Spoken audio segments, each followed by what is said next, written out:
The Hills Are Alive. That's my singing. I can't do it. Okay. I was gonna go like a 5, 6, 7, 8. Oh yeah, I should do that. Yeah. They were both good intros. Those are our chosen intros. Yeah, whatever.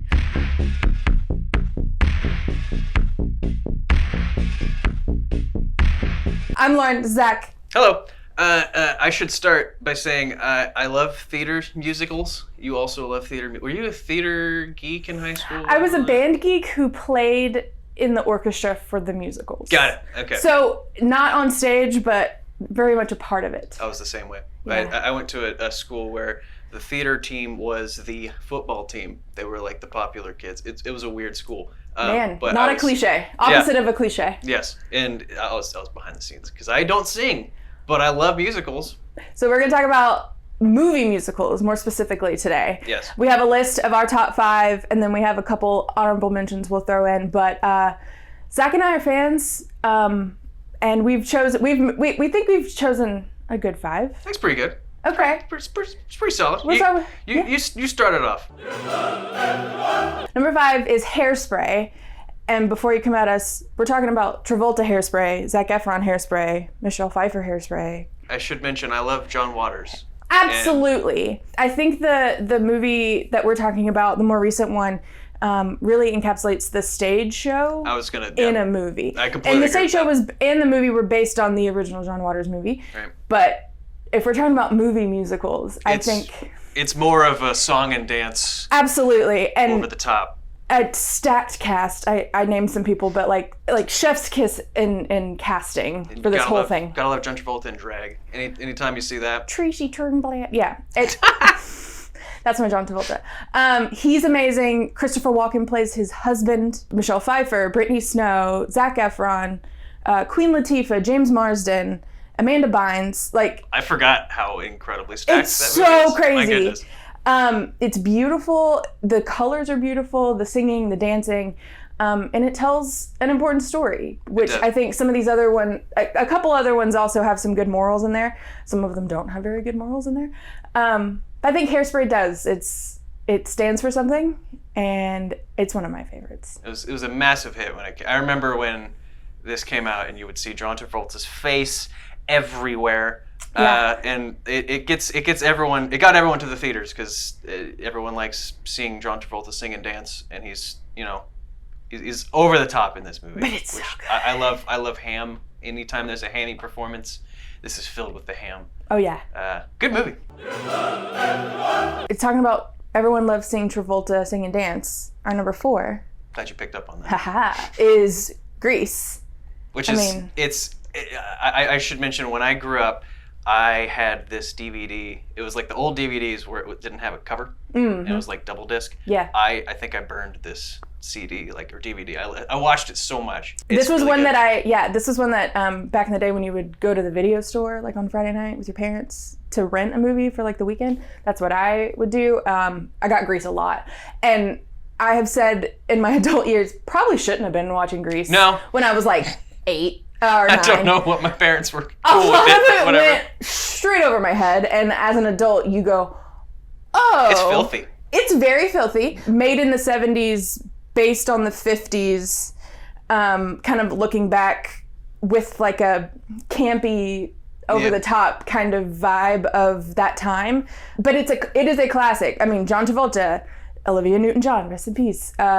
We have Stockard Channing, who I love. And also in this string of adults playing high schoolers. Right, yeah. They all look so old. The oldest 18-year-old, I don't know his name, but like the picture with us, like his 5 o'clock shadow, and like, oh, that guy's like 35 probably. Yeah, but it has some of the most iconic, You're the One That I Want, Beauty School Dropout. The Frankie Valli title song. Right. Is a jam. Grease is the word. It's like if you think of a movie musical, usually Grease is one of the first ones you think of. It's besides the next one that we're about to talk about. It's just a classic. It kind of obviously we weren't alive at the time, but it was such a freaking massive success.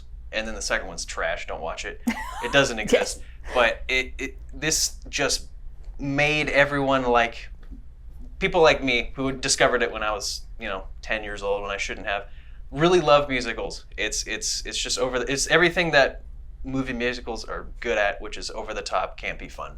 Yes. And that's this movie. Just don't think about it too hard because it's gross. So much. It's so bad. It makes you feel a little better that they are adults playing these kids, because it's a lot. Our number 3, we're diving into a little more serious, not campy and fun. Aside from like one song. Yes. Sad and tragic. We're talking about West Side Story. What a blast. I know. And we're talking about the original West Side Story. Yes. Shouts out to the more recent one. It's amazing. Beautiful, amazing, but it does not exist without the original. Yep. And so our classic Romeo and Juliet type tale that ends very tragically, spoiler alert. If you don't know the 500-year-old story, yeah, they die. Romeo and Juliet's not great, and neither West Side Story doesn't end great either. For the time when it was made, it is like a feast for the eyes. It's massive. The world building is so big and beautiful, and shot, a lot of long takes to show all these big, fancy musical numbers. They just took this stage and then built this massive freaking set for this movie, and it still holds the record for most Oscars ever won by a movie, which is fascinating to me. It's this and Lord of the Rings. I think Ben-Hur. Two very yes, two very different movies, but this movie is it's a classic. Stephen Sondheim wrote this when he was like 20 something, which blows my mind. Every single song is a freaking bop. Yeah, they stick in your head. I mean, the one that will probably be in my head for today, now that I say it out loud, is America. We love to live in America. See, I can sing. Yeah, that was good. But they're like earworms. I think the song you're talking about that's like not sad and depressing is "I Feel Pretty." Is that what we were going? Yeah, which is. I think that was the most successful song. Like, probably. You can hear that song on the radio. Yeah, because it's just kind of a moment for Maria being happy in an otherwise horrific tale. Very, very sad. Again, telling a story of a forbidden love and rivaling class structures and cultures and hatred and bigotry. And snap dancing. And snapping. That's how they fought. It was amazing. Yeah.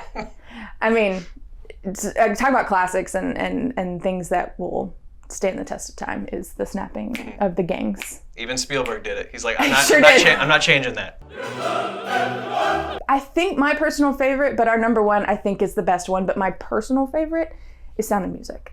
It's like a warm hug. It's an epic warm hug. That movie, talking about watching movies on VHS or whatever, that was one that came on 2 VHSs because it was so long. I didn't know that. So it's like the first act of the musical was on 1 tape, and then you would have to go to the... So you could just watch the first tape and skip the Nazis, or you could watch the second tape and bring the story full circle with the Nazis. Me as a child didn't... Talk about not understanding things as a child. I don't know if I understood what was going on, but I knew they were in trouble. And they're being chased. Stuff. Julie Andrews, Christopher Plummer, one of the most beautiful, enemies to friends to lovers.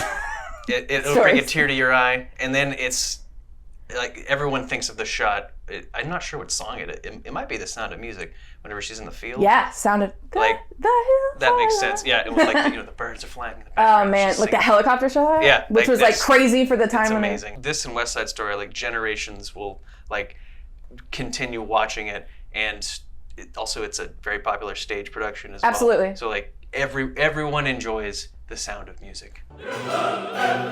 What are we leaving out? I think maybe the movie musical that won the Oscar and is maybe the most iconic of our lives on screen. A movie musical, taking the musical, making it into a movie, and doing it seamlessly. It's definitely Chicago. Because as the past ones have been it's very similar to the stage, and they basically build stages and then they shoot it on a stage. Chicago took the stage musical and then completely changed it to fit a movie where all of the musical numbers are in people's heads. Yeah. And that's freaking brilliant, because the parts of musicals, I don't understand these people, but whenever I don't like musicals, they just stop and sing on a dime, which you're dull. But this movie gets away from that because it's an imagination. So it makes sense in the movie. Because on stage, it's very much like a vaudeville, Fosse. It's all kind of stylized, and none of it's like the staging is really sparse. There's not a lot of like sets. There's just like, we have musical numbers and we're breaking out a song, and it's cool. It's really awesome to watch. They had to figure out how to do that in a movie. And most of them are in Renee Zellweger's, our Roxy Hart, her mind, because she wants to be on the stage. And so everything that she's imagining is, what would this be like if it was on the stage? What would I look like? What would this person look like if they were performing in front of an audience? And it works so well. It's amazing. I think the song, They Both Reach for the Gun, I will argue with anyone, is the best musical number put on film. That it's perfect because it works in both the real life, where and then it cuts back to the fantasy world. Yeah, and it's so good. I did this because he's pretending she's a puppet. Yeah, I just did this for no reason, which is brilliant. He's puppeting her. Yeah, he's telling her what to say. I mean, Renee Zellweger, Catherine Zeta-Jones, Richard Gere, Queen Latifah's second appearance on this list. That's right. That's great. I mean, it won the Oscar for a reason. The cinematography, I think my favorite, I always envision this when I think about Chicago, is the shot in the song Roxy, where it's like a completely black screen and Roxy's like tiny in the corner. Like, just the way that, since it's in kind of a fantasy world, the way that you can get away with some really interesting shots and cinematography it's beautiful. And it's so rewatchable. I mean, there's so many musical numbers in it that you can be like, I didn't even really watch this one that closely before. But yeah, it's number one for all of those reasons and more. It's because it is a perfect movie musical. Yes, it took the stage and made it into something. It changed it, but not too much, but changed it enough so where it works as a film. Yep. Thanks, Rob Marshall. Oh yeah, absolutely. He makes a Little Mermaid now. Similar to Chicago, where the songs take place in a fantasy world for the most part. There's one that doesn't. Is Tick Tick Boom. Lin-Manuel Miranda, has every Tony imaginable. He's like, well, I'm gonna try it for an Oscar. I believe he should have got it, or at least nominated. He didn't. Jonathan Larson, who later created Rent, this is about his life, and it's sort of based on a musical that he wrote himself. It'll make you feel things. The songs are great, but it works as a movie musical because all of the songs either take place in his head or on the stage, because it cuts back to his musical that he's writing at the time. And just like Chicago, it works because it has a reason for it to happen other than like, let's just have some fun, guys. Like, it makes sense. And Andrew Garfield's performance is amazing. Love that movie. My honorable mention, going back way farther, but it's one of those that, like we talked about, I watched as a kid and made me love the medium of a movie musical, would be Annie. And with Carol Burnett as Mrs. Hannigan, just so good. Tim Curry is her brother. I mean, Annie is your dime a dozen musical. It's not like my favorite show of all time, but talking about making a musical into a movie in a really good way. It tells a beautiful story.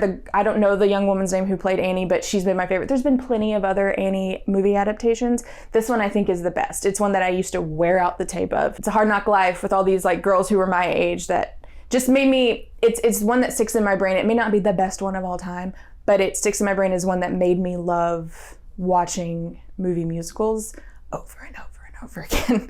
So I'm gonna say Annie. That's my honorable mention. That's a good honorable mention. Yeah. I'm pretty sure I saw that 50 times on television. Oh, it's so good. That version. There's so many versions that have come since, but I think maybe just Carol Burnett may be the star of that whole thing. So she should just star in every movie. I'm fine with that. Yeah, I'm also cool with that. Like, I'd watch her in Die Hard. That'd be amazing. Yeah. No, it's good. Now, 90-year-old Carol Burnett taken down. She'd probably do it. This took a weird transition. Watch a movie musical. It'll make your day better. Yeah, and if you don't like musicals, I don't understand you, because it's music and it's movies. It's both. Why can't you like both?